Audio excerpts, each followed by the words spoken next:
Buffalo burns. Yeah. So this week we had the burning of the old pink, and I actually have a YouTube clip of it. Let's see if I can bring it up here. Yeah. So yeah, we had crews watched as the pink was demolished. Like to me, I have a more sentimental feelings because I had I spent my 20s there. I went in there a confused young man. I left an alcoholic. But you found your vocation out of your confusion. I think so. Yeah, it was really great. It is still to me in my mind the ideal dive bar. You go in there, it's a long hallway, and it's like the Christmas lights, the red lights. Well, that's the thing is you literally can't rebuild it, right? It's there's too much character, too much charm. It had its own unique thing. Though it was disgusting in a lot of ways. The bathrooms were horrible. Yeah, that's what I've heard. But I guess it's kind of sad because it's a piece of especially Allentown. It's just a big part of Buffalo's history. I know there's a clip of people stealing the bricks. Or the bricks are going in a dump anyway, so why can't someone put a brick from the pink in there? I actually took. And now it's just a vacant parcel. So now who knows what they'll put there? Hopefully it's not some sort of corporate chain like an Applebee's.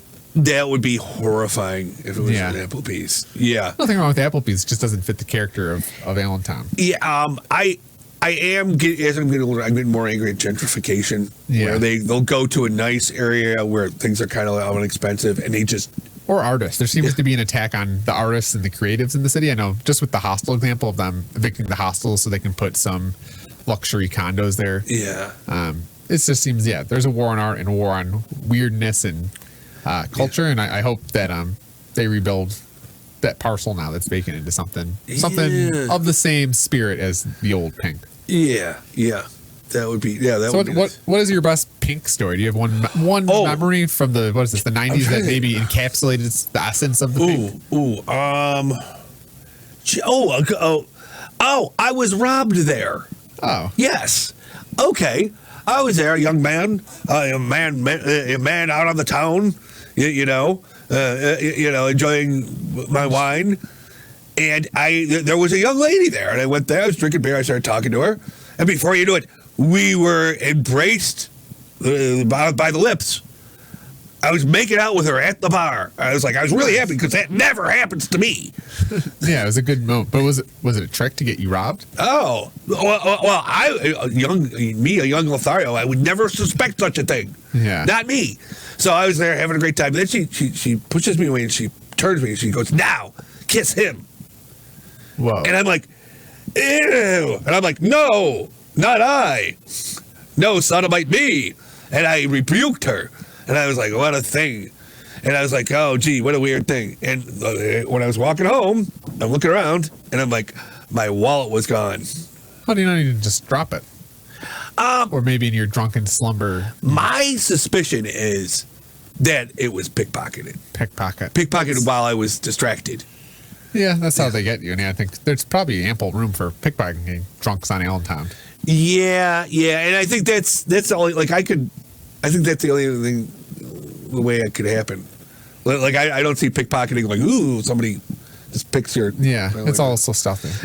We also had another building burn in the Cobblestone district. Oh, yeah. So we had, in this building, the Cobblestone had been, the city was trying to seize it through eminent domain. And then I think, the week that the state was supposed to make its final ruling, it's been like a decades-long and years-long case of the city trying to get ownership.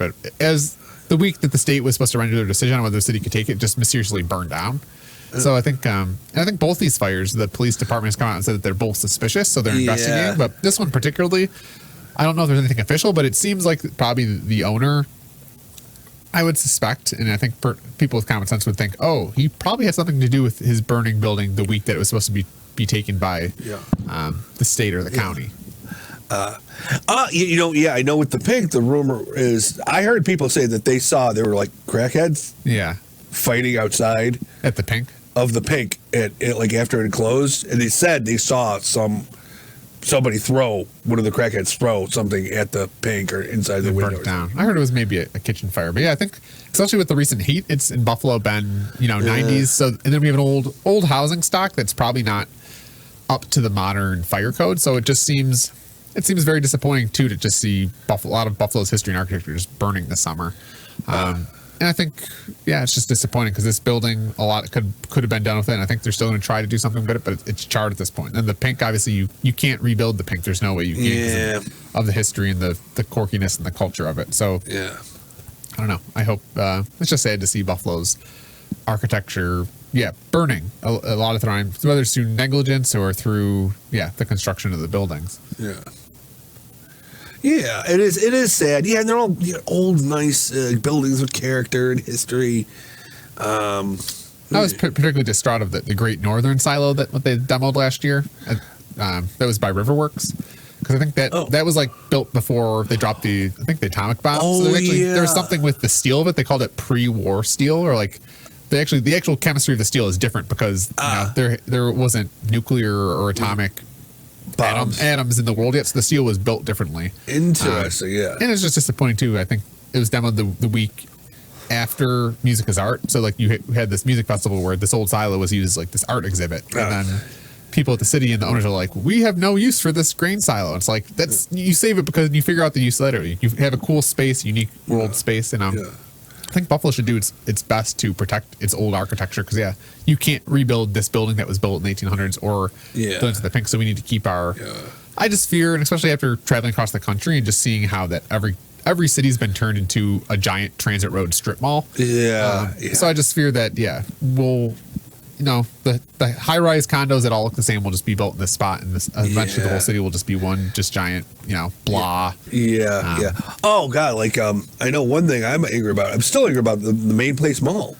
Really? I'm sad they don't do something with it. I don't remember the heyday. There is one of the Main Place Mall. This is the thing. That was one of those. It's a horrible mall that they put on top. There's old Buffalo history there. My friend was telling me about, like, there used to be people used to go to the market there. They had a market. Like, and they had some older buildings there, but they slapped the Main Place Mall on top of it, like that horrible, like 1980s. Yeah, they built a shopping mall, and then they didn't utilize it because now it's just been sitting there. Yeah, it's a mall. It's malls. Yeah, weird malls. Well, I had a friend who he's, I guess, a young Gen Z, and we were trying to explain to him, when we were kids, we used to go to the mall and like hang out, and he just couldn't conceptualize. Wait, you went to a mall? Why would anyone go to a mall? Yeah. So it's just very interesting to. There used to be these cultural and economic centers, and now people just go on Amazon. Like, there's no need. Yeah. So you couldn't get the cap that you just go to the mall to hang out. Like, it was it was funny. And I guess, I'm middle millennial, but it's funny, even myself, just seeing moments where I interact with people where it's like, I'm getting older now. That's weird. Yeah. Now, do you have resentment toward the older generation or younger generation? No, I feel like I identify more with the young Gen Z. I actually started to tell people, and I'm telling people, I want more Gen Z and younger friends because I feel like I think I was like talking with this of like when I try to explain that I don't think Social Security will be there for me, like the boomers always go, "What do you mean? It's always been there. It's you just chip in." And then when I say that exact same statement to Gen Z, they're just like, "Yeah." Gen Z, they're just like, "Yeah, Social Security is not going to be there. It's a scam." So it's just a lot of the ideas I have where like I'm caught in the world between the boomers and the Gen Z. Like a lot of these ideas that I have that I try to explain to my older friends and are controversial. When I explain them to Gen Z, they're like, "Yeah, of course, that's So I'd like more Gen Z's friends. I think as my older friends die, it will probably become a necessity. And I will probably acquire more younger friends as I get older. I don't mind young people. I like young people. I like their open-mindedness, a lot of them. And there's parts of my generation that I don't like. Yeah. Like a lot of my generation was homophobic. A lot of the younger generation, like, they're not. And I like that. And my generation has annoyed me on a lot of levels. Like, your generation your Gen X just seems to be kind of like, this goes boomer. Like, you just skipped over. Yeah. It was like, well, the boomers always like kind of rubbed in that they had the best time. Like, they did just. They did. And I don't hold anything personally against the boomers. They just happened to age in a very advantageous time for them. Because the perfect time. Were born right after we won World War II, so we had all the power. Life was good. And, everything was cheaper, and everything was cheaper. There was better jobs. You could buy houses, and and now they're getting Social Security, which won't be there for Gen Z and what younger folks. What they're saying too is, there's no internet back then.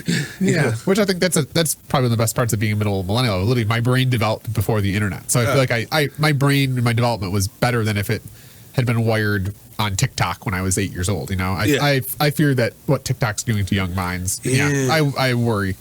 But that's another segment. So let's move on.